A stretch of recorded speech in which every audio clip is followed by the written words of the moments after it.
They called me a drama queen until the doctors found something that made my entire family go silent. What started as just another one of Elena's episodes became the moment that changed everything we thought we knew about illness, family, and the dangerous cost of not believing someone when they say they're in pain. My name is Elena, and I've spent the last 3 years of my life being told I'm a liar.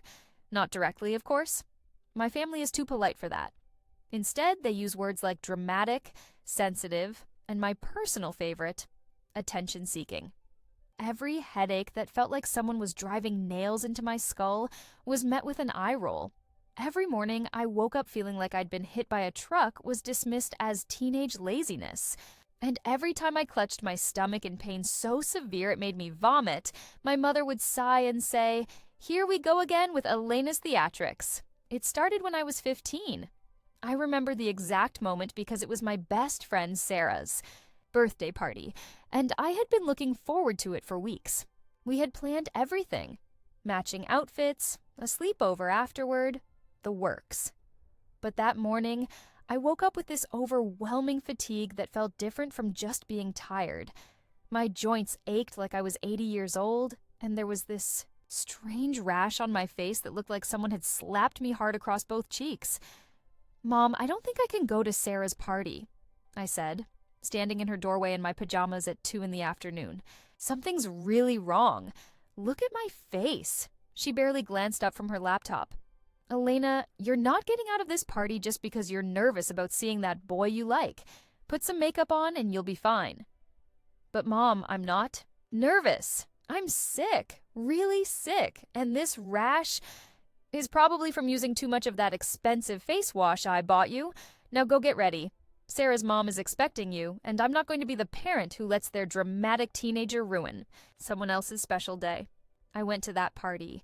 I smiled, I laughed, I pretended everything was fine while every muscle in my body screamed in protest. By the time Sarah's mom drove me home at midnight, I was running a fever of 101 and could barely keep my eyes open. But when I told my parents, my dad just said, "Well, that's what happens when you stay up too late. Maybe next time you'll listen to your body." The irony wasn't lost on me. They told me to listen to my body, but when I did exactly that, they accused me of making things up. This became the pattern of my life. I'd wake up feeling terrible, try to explain it to my family, get dismissed, push through whatever I had planned for the day, and then collapse at home where no one could see me fall apart. I started keeping a journal, documenting every symptom, every pain.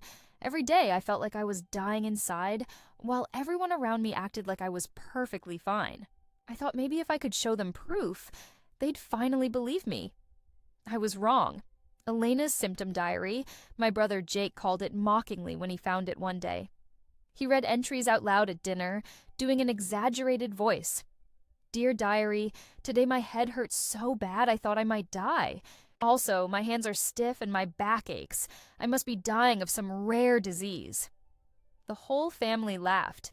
Even my usually sympathetic aunt chuckled and said, "She's going to make a great writer someday with that imagination." That night, I threw the journal away. If documenting my pain only gave them more ammunition to use against me, what was the point? I learned to internalize everything, to smile when I felt like crying, to say "I'm fine" when I was anything but. I became an expert at hiding how I really felt, and my family praised this as maturity. "See," my mom would tell her friends proudly, "Elena finally stopped all that complaining. She's growing up." But I wasn't growing up. I was just getting better at suffering alone. The symptoms weren't going away. They were getting worse. The rash on my face became permanent. Even though I'd stopped using any face products at all, the joint pain spread from my hands to my knees, my shoulders, my neck. Some mornings I couldn't even open water bottles or hold a pen properly.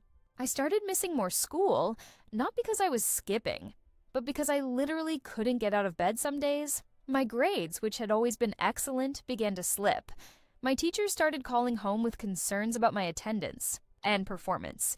Instead of worrying about my health, my parents grounded me for letting my grades slide and took away my phone for clearly spending too much time on social media instead of focusing on school. The final straw came on a Tuesday morning in October. I'd been feeling worse than usual for days. The fatigue was so overwhelming that I fell asleep in 3 different classes the day before, and the joint pain had become so severe that I couldn't even hold a fork properly at dinner. I begged my parents to let me stay home. "Absolutely not," my mother said firmly. "You've already missed too much school this semester. You're going, and that's final. This family does not raise quitters." So I went. I sat through first period, barely able to keep my eyes open. During second period, I asked to go to the nurse's office because I felt like I was going to pass out. The teacher, Mrs. Rodriguez, took one look at my face and immediately wrote me a hall pass. But when I got to the nurse's office, instead of helping me, the school nurse called my mother. "Mrs. Chen, Elena is here again complaining about feeling sick. This is the 4th time this month. I think we need to discuss whether she might be developing school avoidance issues." I could hear my mother's voice through the phone, sharp and embarrassed. "Send her back to class. She's fine. She's just being dramatic again." That's when something inside me broke. Not physically, that had been breaking for months. Something in my spirit just gave up. I walked back to class, sat down, and decided that if my own family thought I was lying about being in pain, then maybe I deserved whatever was happening to me. Maybe I really was just weak, just dramatic, just everything they said I was. I stopped asking for help. I stopped mentioning when I felt sick. I swallowed my pain like bitter medicine and pretended that everything was normal. And for a few weeks, my family seemed happier. No more complaints from Elena, no more drama, just a quiet, obedient daughter who never caused any trouble. They had no idea that their dramatic daughter was actually dying inside, one dismissed symptom at a time. 3 months passed in this horrible new normal where I suffered in complete silence. I had become a ghost in my own house, moving through each day like I was walking through thick fog. My parents were thrilled with this new Elena. Quiet, compliant, never complaining. They bragged to relatives about how I'd finally grown out of my dramatic phase. If only they knew that their improved daughter was actually getting sicker every single day. The breaking point came on a Friday night in January. My family had planned a big dinner to celebrate my dad's promotion at work. All our relatives were coming, grandparents, aunts, uncles, cousins, the whole extended family that I rarely saw, but who had heard plenty about my attention-seeking behavior over the years. My mom had been cooking all day, and the house smelled amazing, but I couldn't even think about food without feeling nauseous. I was getting dressed in my room when it happened. I was trying to put on the dress my mom had bought specially for the occasion, when suddenly my hands wouldn't work properly. Not the usual stiffness I'd been hiding for months. This was different. My fingers were completely locked up, like someone had turned them to stone. I couldn't grip the zipper, couldn't even make a fist. Panic shot through me as I tried to shake life back into my hands, but they felt foreign, disconnected from my body. Then came the pain. Not the chronic aching I'd grown accustomed to, but something sharp and electric that shot up my arms and down my spine like lightning. I dropped to my knees on my bedroom floor, gasping, trying not to cry out because I could hear my family laughing downstairs as our relatives arrived. "Elena!" My mom's voice called up the stairs. "Come down and say hello to everyone. And make sure you tell Grandma Rose how much you've matured this year." I tried to stand up, but my legs gave out completely. The room started spinning, and I realized, with growing terror, that something was very, very wrong. This wasn't my usual symptoms. This was something else entirely. But what could I do? If I called for help, they'd just think I was trying to get out of the family dinner. They'd accuse me of timing this episode perfectly to ruin Dad's celebration. So I did what I'd learned to do. I waited. I sat on my bedroom floor in my half-zipped dress, crying silently, waiting for whatever was happening to pass. Minutes felt like hours. I could hear the dinner conversation getting louder and more jovial downstairs. could smell the roast beef and garlic mashed potatoes, could hear my little cousin playing piano for everyone. Normal family sounds, happy sounds. Sounds of a life I was no longer part of.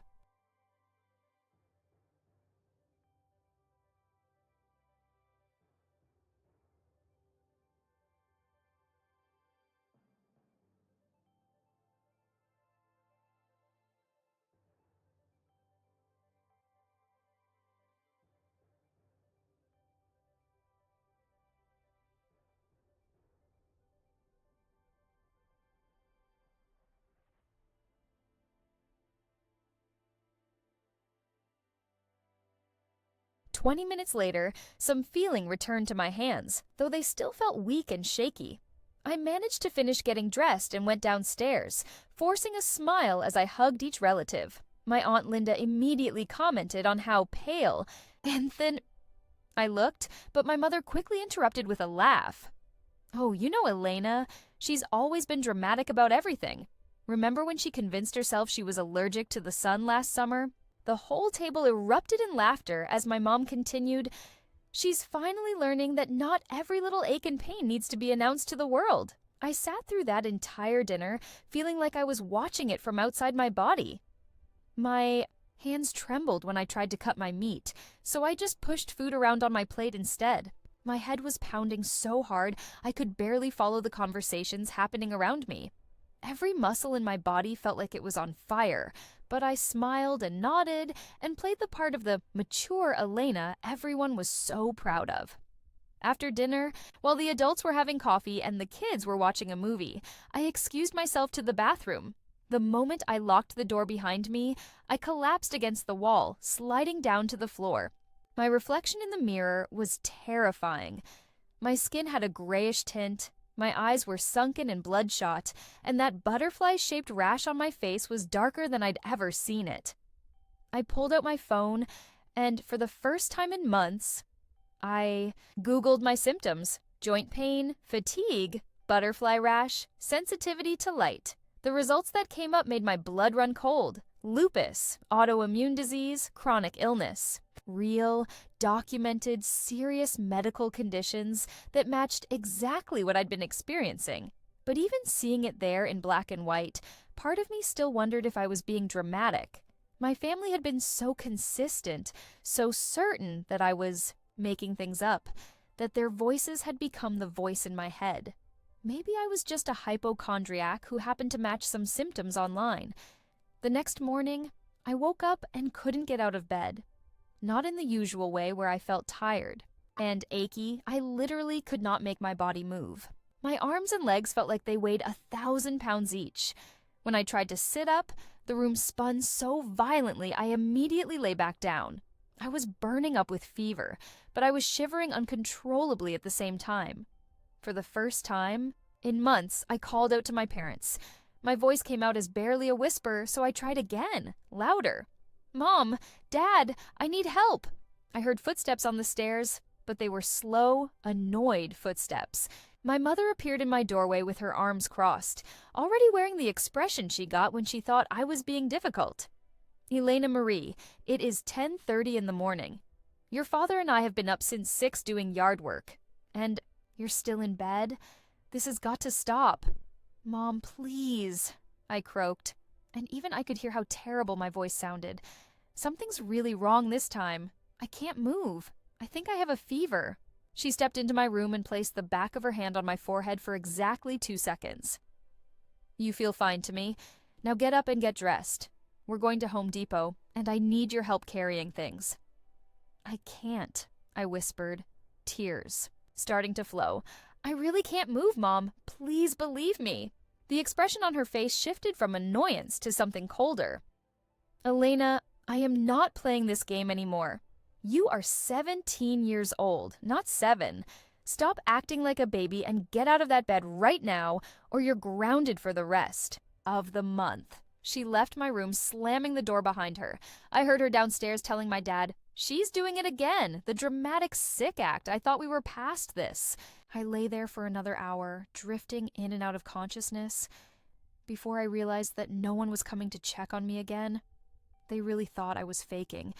even like this, even when I could barely breathe, they thought I was lying. That's when I made the decision that would change everything. Using every ounce of strength I had, I managed to reach my phone and call my best friend Sarah. She was the only person who had ever really listened to me about my symptoms, the only one who had suggested that maybe I should see a doctor. "Sarah," I whispered when she answered, "I need you to come get me. Something's wrong, and my parents won't help me." She must have heard something in my voice that scared her, because she didn't ask questions. "I'll be there in 10 minutes. Can you make it to the front door?" "I don't know. Try. I'm on my way." It took me 20 minutes to get from my bed to the front door, crawling part of the way because my legs kept giving out. I could hear my parents in the backyard arguing about something related to the garden they were planning. They had no idea their daughter was barely conscious just inside the house. When Sarah arrived and saw me, her face went white. "Elena, oh my God, you look terrible. We need to get you to a hospital right now." "My parents will kill me if I go to the hospital without telling them," I said weakly. "Your parents aren't here right now," she said firmly, helping me to her car. "And honestly, looking at you, I don't care what they think. You're really sick." As we drove to the emergency room, I felt this strange mix of terror and relief. Terror because I was finally admitting that something was seriously wrong with me. Relief because for the first time in months, someone believed me. I had no idea that in just a few hours, everything my family thought they knew about me was about to be proven horribly, dangerously wrong. The emergency room was buzzing with activity. When Sarah half carried me through the sliding glass doors, the fluorescent lights felt like daggers stabbing into my brain, and every sound seemed amplified to an unbearable level. The triage nurse took one look at me and immediately called for a wheelchair, which should have been my first clue that this wasn't going to be a simple take some Tylenol and go home situation. "Honey, how long have you been feeling this sick?" the nurse asked as she took my temperature. The thermometer beeped, and I saw her eyebrows raise as she looked at the reading. "Months," I whispered, then caught myself. "I mean, really bad like this since yesterday, but I've had symptoms for a while." "What kind of symptoms?" For the first time in so long, someone was actually asking me to describe what I'd been experiencing. The words came pouring out. The joint pain, the fatigue, the rash, the sensitivity to light, the morning stiffness, the fevers that came and went. The nurse listened intently, taking notes, never once rolling her eyes or suggesting I was being dramatic. "And your parents? Are they here with you?" They don't know I'm here," I admitted, shame washing over me. "They think I make things up for attention." The nurse's expression softened, but there was something else there too. Concern that went beyond just my physical symptoms. "Well, sweetie, we're going to take very good care of you, okay? Let's get you into a room so the doctor can see you." Sarah squeezed my hand as they wheeled me into the ER bay. "Do you want me to call your parents now?" "Not yet," I said quickly. "Let's just see what the doctor says first. Maybe it really is nothing, and then we can just go home." But deep down, I knew this wasn't nothing. The way the nurse had looked at my temperature reading, the speed with which they'd gotten me into a room, the concerned whispers between the medical staff. This felt different from every other time I'd tried to convince someone I was sick. Dr. Martinez appeared about 20 minutes later. She was younger than I'd expected, with kind eyes and an easy smile that immediately put me at ease. "Elena, right?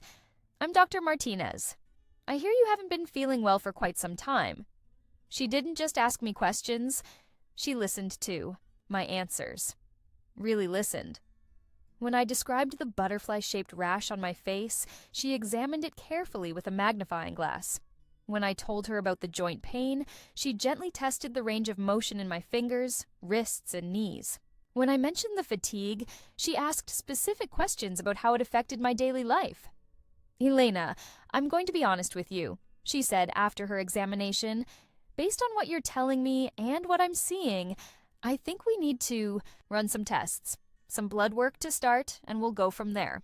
Is that okay with you?" I nodded, feeling tears well up in my eyes. Not from fear, but from relief. Someone was finally taking me seriously. The blood draw was quick, but then came the waiting. Sarah had texted her mom to let her know where we were, and within an hour, both of Sarah's parents had arrived at the hospital.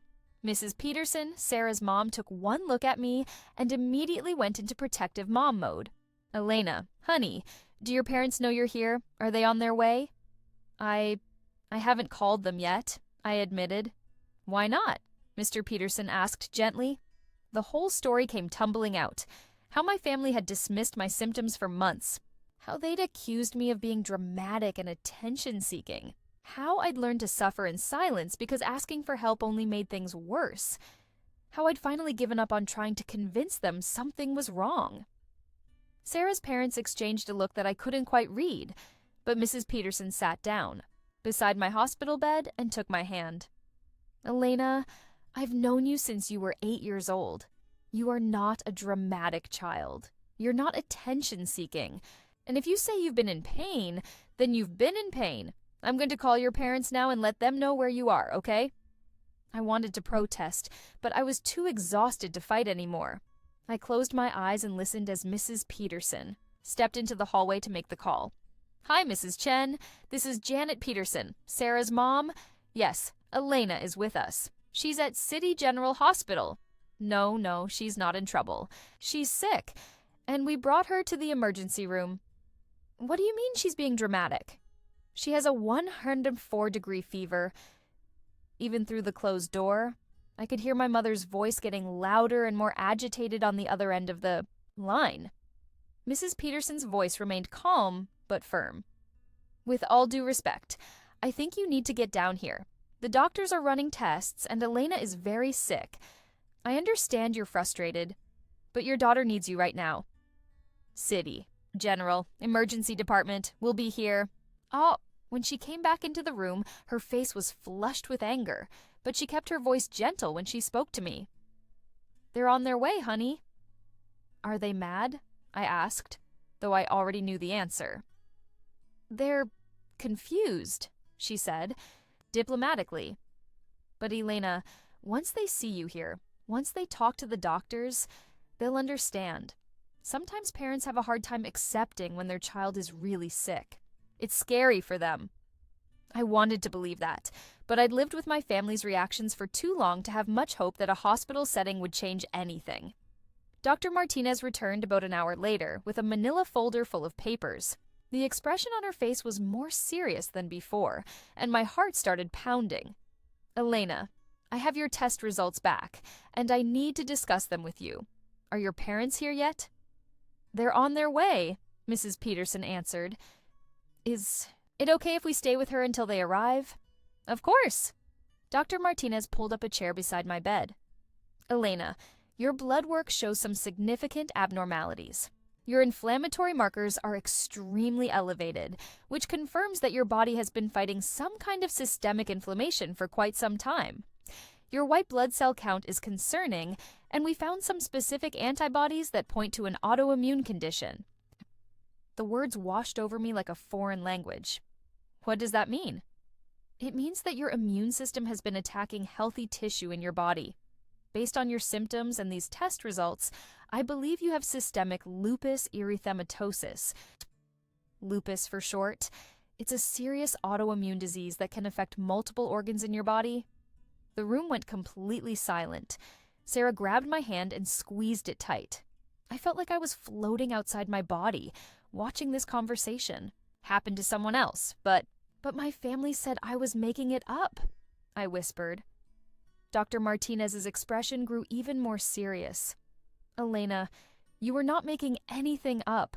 Lupus is a real documented medical condition. It's often called the great imitator because its symptoms can be vague and come and go, which sometimes makes it hard to diagnose. But you have been genuinely sick, and you've probably been sick for much longer than just these past few months." "How much longer?" "Based on your symptom history, I'd guess you've been dealing with this for at least a year, maybe more. The fatigue, joint pain, skin rashes, sensitivity to light, these are all classic lupus symptoms. And Elena?" She leaned forward, making sure I was looking at her. The fact that you've been managing to go to school, participate in family activities, and maintain your daily life while dealing with untreated lupus, that doesn't make you dramatic. That makes you incredibly strong. I started crying then, not from sadness, but from a complex mix of emotions I couldn't even name. Relief that I finally had answers. Vindication that I hadn't been making things up. Fear about what this diagnosis meant for my future. And underneath it all, a deep, aching hurt that it had taken me ending up in the emergency room for anyone to believe that my pain was real. That's when I heard familiar voices in the hallway. My parents talking to the reception desk. My mother's voice was sharp and embarrassed. "We're here for Elena Chen. Apparently she's convinced some people that she's sick enough to be in the hospital." Dr. Martinez heard it too, and something shifted in her expression.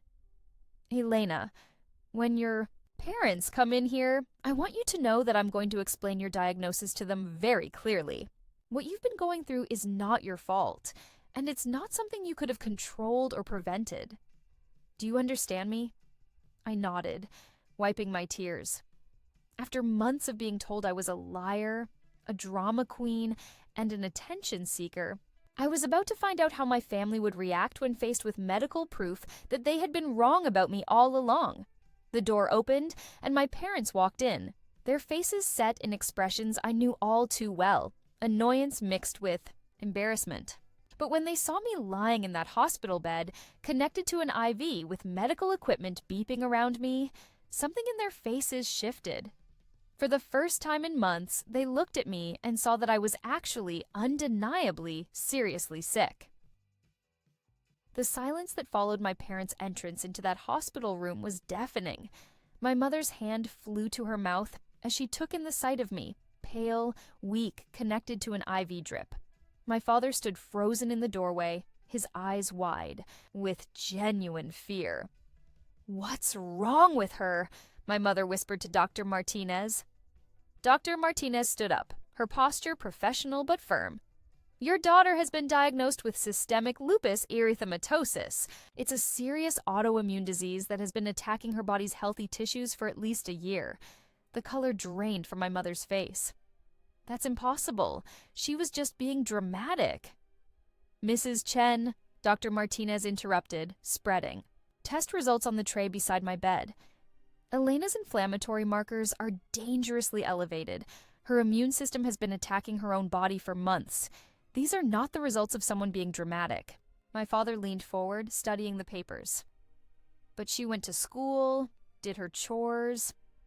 "Because she had to," Dr. Martinez said with a slight edge. "Elena has been pushing through severe chronic pain because she was told her symptoms weren't real. Your daughter has been suffering from a debilitating disease while being told she was making it up." I watched my parents' faces as reality sank in. My mother's eyes filled with tears. "The rash," she whispered. I told her it was from face, wash, the joint pain. I thought she was avoiding chores. "Mom," I said softly.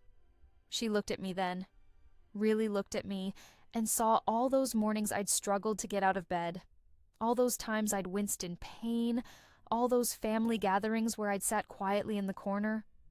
Oh my God. She breathed. "Elena, I'm so sorry," Dr. Martinez continued.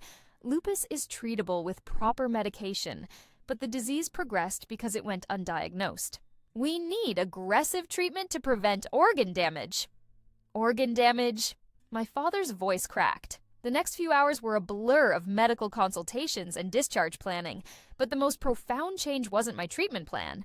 It was how... My family looked at me. The dismissive eye rolls were gone, replaced by concerned glances and gentle questions. As we prepared to leave, my father spoke up quietly. "Elena, how long have you been in this much pain?" I thought about minimizing it, but I was tired of protecting their feelings. "About 1.5 years, Dad." He closed his eyes. 1.5 years. We told you it was all in your head." "We should have listened," my mother said, crying. "We should have believed you. Can you ever forgive us?"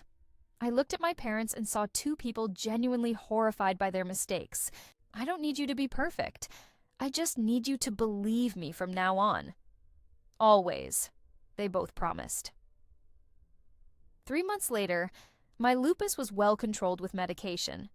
My family had completely transformed. My mother came to doctor appointments with me. My father researched lupus extensively. Even my brother checked in regularly about how I was feeling. Most importantly, I learned to trust my own body again. The months of being dismissed had made me doubt my reality. Now I knew I was the expert on my own body. The day I got my diagnosis was the day my family stopped seeing me as dramatic and started seeing me as strong. It was the day stop being dramatic was replaced with, how can we help? Sometimes I wonder how different things might have been if they'd listened from the beginning. But I try not to dwell on what ifs. Instead, I focus on the fact that we got there, eventually. The most important lesson I learned is that you know your body better than anyone else. If something feels wrong, you deserve to be heard and believed. Don't let anyone convince you that your pain isn't real. Trust your body. Fight for answers. And never let someone make you feel dramatic for advocating for your health. Because sometimes what looks like drama from the outside is actually someone fighting for their life on the inside. And everyone deserves to have that fight taken seriously.